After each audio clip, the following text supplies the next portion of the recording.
Hello there. Sometimes we encounter things that are beyond our wildest imagination, some things that defy comprehension. Even in the most elaborate of universes, the most detailed, where we encounter wonders and horrors in equal measure, things that defy human explanation, some things that defy the explanation of some of the more seasoned and advanced that we would encounter. And sometimes that horror hits us hard and fast in the face, and even makes the scary things go hide in the dark. What are we talking about? We are talking about Thirdspace. Now, Thirdspace was a name given to a region, a name given by humans to a region of space that they thought was like another dimension, similar to hyperspace or quantum space, that would allow very, very fast travel. Now, reality is this theory was probably more relating to quantum space, as hyperspace was the main mode of transportation at the time, and the idea was probably being thrown around. But that said, Thirdspace ain't what they thought it was going to be, and we're going to talk about it and discuss the horrors of Thirdspace. Before we get started, please like, share, and subscribe, because at least this channel, we are still going to be a bastion of not being AI, AI, AI, AI, AI. One mistake. One mistake out of so many others.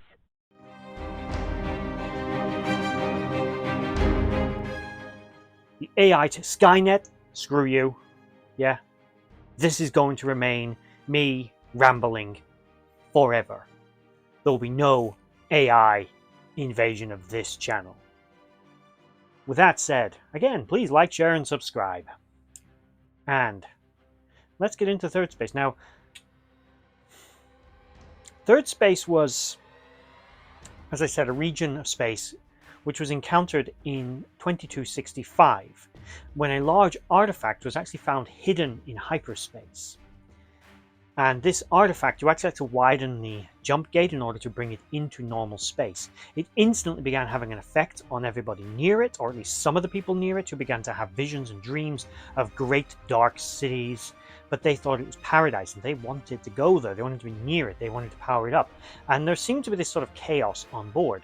Eventually, IPX, Interplanetary Expeditions, came from Earth in an effort to help Babylon 5 assist in reopening. Now, this is all superfluous information to the actual point of this, which is going to be about the things that actually live in Thirdspace. Now, eventually, this device was deemed to be of Vorlon origin. It was millions of years old, and it kind of got away from them, but eventually a warning was given to them by Lita, who had some leftover programming from her time interacting and working as an emissary on behalf of the Vorlons for so many years. This warning spoke of a mistake, that the Vorlons in their arrogance had attempted to touch the face of God, but instead they opened a doorway to hell. In Thirdspace, as it was called, there was a race of beings beyond even their comprehension. Now, the Vorlons, bear in mind, are millions upon millions of years old. Them in the shadows are ancient, and this race was able to kick their ass. They were only just able to force it back, even as many of their people were seduced by the darkness to assist it, turning on the other Vorlons, trying to get these beings into the universe, in their home universe, which is effectively all this was. It was a realm, a dimensional gateway into another universe. They believed only they had the right to exist.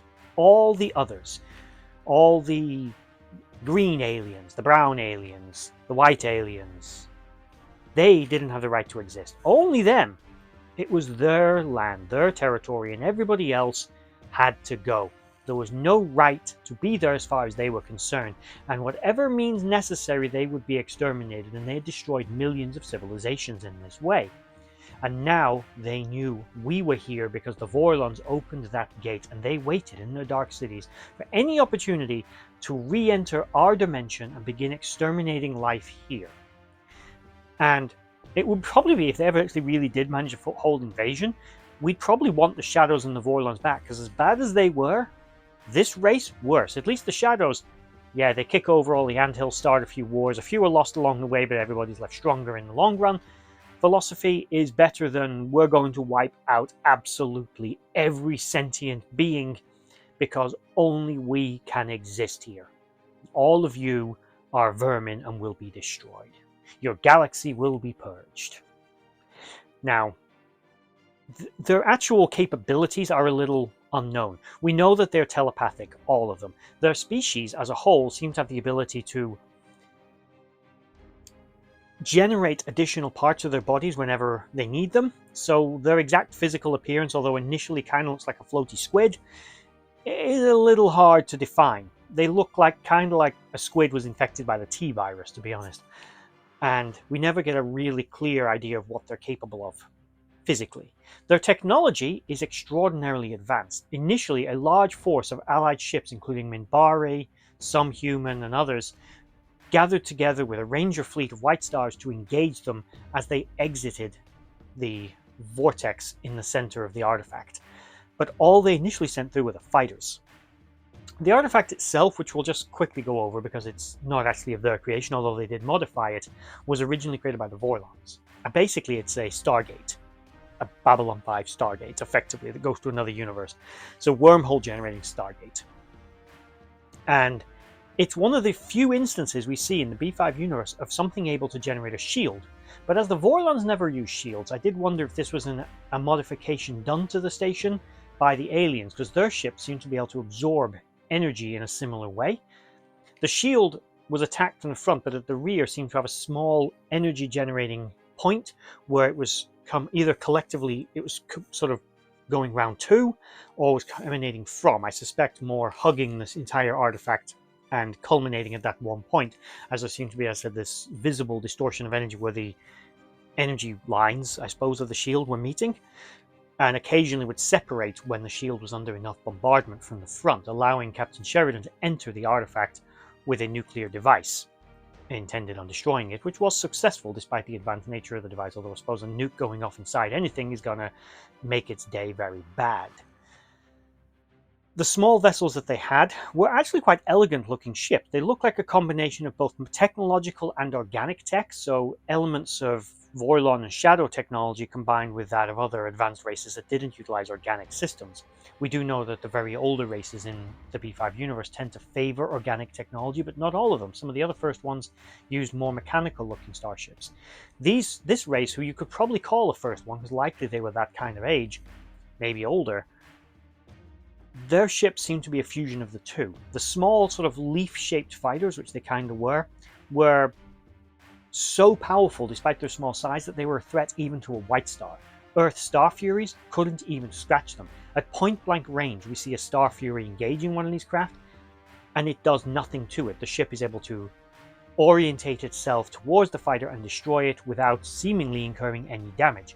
The fighters report they've got to hit them 4 times before they even notice they're being shot at, which again implies they're not even doing any damage, or at least very, very insignificant. The only vessels seemingly doing any damage were the White Stars, and that's because they're, again, partially based on Vorlon technology, which is far more advanced. The bigger ships we start to see emerging, we never get to see them in use. They are destroyed when the artifact is collapsed, the ones that are beginning to emerge through the portal. They sent the fighters through to soften up the enemy, and then the bigger ships were coming through after them. But we don't actually see what they're capable of. My headcanon says the ships were all sort of large protruding spikes on the front of them, these sort of spears sticking out, were some kind of energy guns. But that's just my theory. We never actually see these ships use a weapon. They very likely had bigger versions of the weapons carried by their fighters, and probably were filled with more fighters. The ships were also deliberately very alien. The aliens themselves, because they were from another universe, were very alien to the mostly humanoid species that inhabited our galaxy, although our galaxy had races like Vorlons again, Shadows, and others who were quite distinctly different looking to a human. Not everyone was just a humanoid, like a human or a Centauri or a Narn. You had many other variations in the universe that are represented that have quite different body plans. But these ships were distinctly alien looking, far more alien looking than these other ships. Even Vorlon and Shadow vessels, like take the Shadow vessel for example. The Shadow ships were a menace. They looked like a demented, mutated spider against the black of space. Something cross between your worst nightmare, a crab and a spider.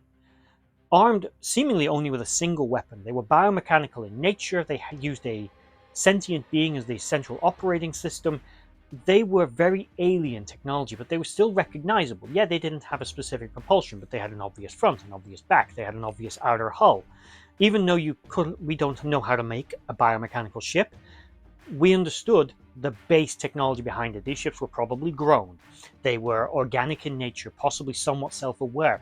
They were familiar, at least enough that we understood them. Third space vessels, they had sections of the ship that seemed to be energy. They were connected, but not connected, only connected by the sort of glowing section at the rear of the ship. What that did, who knows? Was it a power source, a shield generator, propulsion system, weapon, all of the above, or something completely different that we simply don't understand? We never got to see the ships in use, either in battle or in moving through normal space, really, so we don't know their capabilities. We're also not entirely clear how big they were. I would hypothesize that they would be at least as big as a Minbari cruiser, but that is only an hypothesis. I think they could have been larger. It's a guess. We know that the actual artifact was gigantic, but they were small enough to still come out of it, so they weren't like Babylon 5 sized. So they were big, but not like Star Destroyer big, but they were still big. And again, very likely extraordinarily powerful. And basically, as Ivanova puts it, these small ships, these fighters have been sent through to, I'm paraphrasing, they've only been sent through to soften us up. If we can't handle them, we can't handle the thing that's coming after them. And there was a whole fleet of these cruisers about to emerge out of the artifact and just kick everybody's ass back into the Stone Age and oblivion.